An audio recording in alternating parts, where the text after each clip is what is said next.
The hard tacky wood stuck to my thighs every time my dress rode up.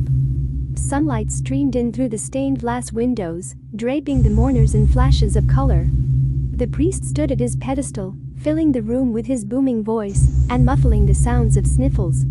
To my right, my mother sat hunched over, dabbing at the tears that dared to escape.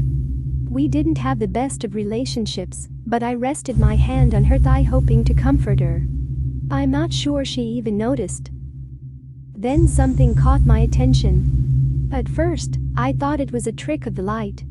Yet to the priest's left stood my mother's eldest sibling. Her shadow stretching over the casket, the top half open, so we could say our final goodbyes. This wouldn't have been a surprise had she not succumbed to heart disease many years ago. I took in her gaunt appearance. Her eyes were dark and sunken in, her lips cracked and faded.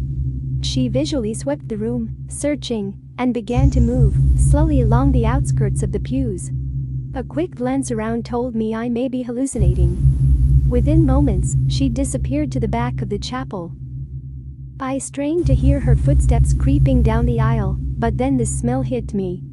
The sweet pungent scent of decaying flesh, mixed with wood rot and earthworms. My muscles tensed, and my fists clenched. Where was she headed? What did she want? The footsteps echoed off the glass, and the smell stung my eyes, yet my mother sat undisturbed, crying softly into a handkerchief while the priest droned on. Suddenly the footsteps came to a halt. My heart was racing, and a bead of sweat crept down my forehead, leaving behind a salty trail. I couldn't move. I wanted to look over my shoulder and locate the lively corpse, but just as I gathered the courage to, a withering hand, laced with sores and topped with molding fingernails, grasped my shoulder. I screamed and shot up, turning to face her. I pushed myself against the pew behind me as she grabbed for my dress. Panicking, I frantically looked around, desperately hoping someone else could see what was happening, but my mother and the other guests were unbothered. I stumbled down the aisle to the stage, where the priest had been replaced by my brother. People say you never really lose a person. I lost my balance and gripped the side of the coffin for support. They're always there with you, even if you can't see them.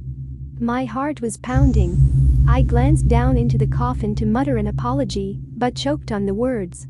My sister was my best friend. There I lay, pale and lifeless, my expression calm. Confused and terrified, I whipped around to face my aunt.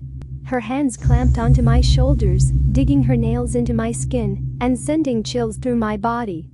I let out a blood-curdling cry for help. May your soul rest in peace. Please subscribe or the dead end will come for you.